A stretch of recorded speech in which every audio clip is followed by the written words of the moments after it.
Okay students, next now we are going to start solution of numerical number 4.6, which is relevant to this topic that you have done. If you see and read out the statement of the numerical given at the end of this chapter number 4, you can see they have discussed about a steering wheel and the radius of the steering wheel is 16 centimeter and you are applying couple. If couple means 50 Newton force you are applying. Okay, so 50 Newton force we apply upward, and magnitude wise second force is also 50 Newton but in opposite direction, that is same 50 Newton. Okay.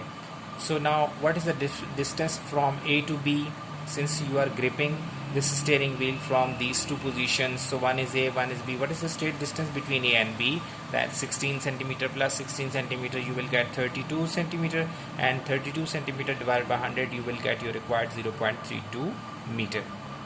Okay. Okay, since we apply couple on the steering wheel, so how can you find out the torque of this couple?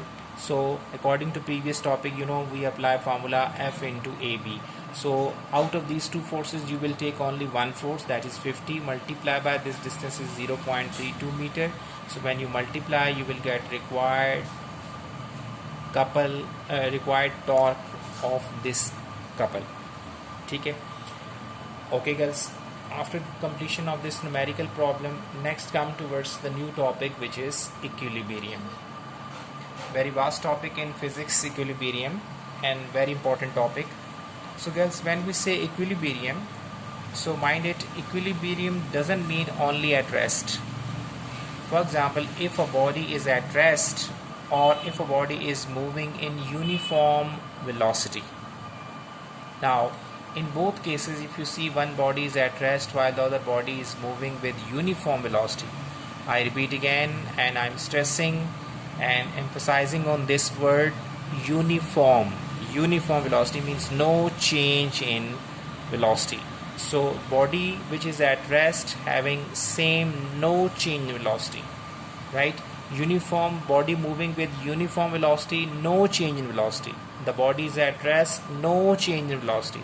In both cases there is no change in velocity. When girls there is no change in velocity, right, and no change in velocity means acceleration will be 0.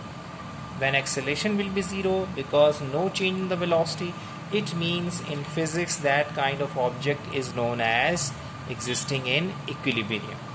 So rest body which is also in equilibrium, body moving with uniform velocity also in equilibrium. But now equilibrium are divided into two different types. One is known as static equilibrium and one is known as dynamic equilibrium.